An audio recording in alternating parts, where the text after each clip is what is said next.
My grandfather used to say, stick to the favorites, play it safe. He wasn't wrong, but my 30 years in horse racing and in business, I've learned you have to manage risk versus reward. Today, I'm going to tell you about a story of when I bet a 38-1 shot named Fighting Rick and how it changed my perspective forever. I used to go to Rockingham Park with my grandfather when I was a kid. It was my favorite place to go. We'd go there all the time, and before I could bet, I'd watch him bet, and he loved to cash a ticket, and he would play the first or second choice in every race.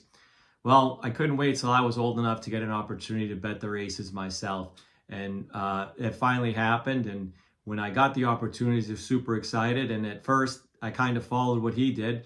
I would bet a lot of favorites and play it safe and not make a lot of money, but not lose a lot of money. And then I started looking at things differently the more I did it. I realized that to achieve what I wanted to achieve, I had to look and take a little more chances, make maybe riskier plays at a possibility of a higher reward. So one day we were at Rockingham Park, and it was a turf race, and I love turf racing, and I realized that because it provided an opportunity in which people that use data could be wrong, and it was really hard to predict sometimes how a horse would transfer from dirt to turf. And in this particular instance, there was a horse named Fighting Rick who had never run on the turf, but he had not run very well on the dirt, but he did have a little bit of a pedigree. His parents, his siblings had some turf ability, and that provided me an opportunity. Plus, one of the top jockeys, a great turf rider, was taking a chance to ride the horse. So I remember telling my grandfather, hey, I'm going to bet this horse, and he thought I was out of my mind, and I bet him $20 to win, which at the time, I wasn't very old, so that was a huge bet. To make a long story short, he won easily. He went right to the lead and never looked back, and my grandfather was walking around talking to himself and talking to everybody at the track. He didn't have any idea how anyone could pick a 38-1 shot or with so much confidence as to bet him to win. And I don't even think at the time I bet him to place or show, which maybe was probably made a little more risky than it had to be.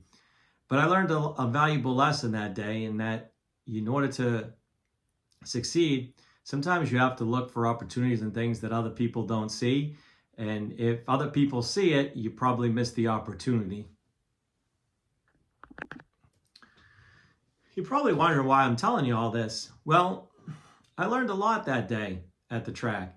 And I've learned that things I've learned at the track apply to life. It's strange in that sometimes I look at things the way I would look at a race. I look at situations in life and compare it. And you've all been there where you've taken the safe job, or you take a chance. You don't take a chance on something that even sometimes in your gut tells you it might be the right move to make. On this channel, I'm going to use my 30 years of racing, business, and coaching experience to help you spot the Fighting Ricks in your life. If you want to stop playing it safe and seeing the opportunities others miss, hit subscribe.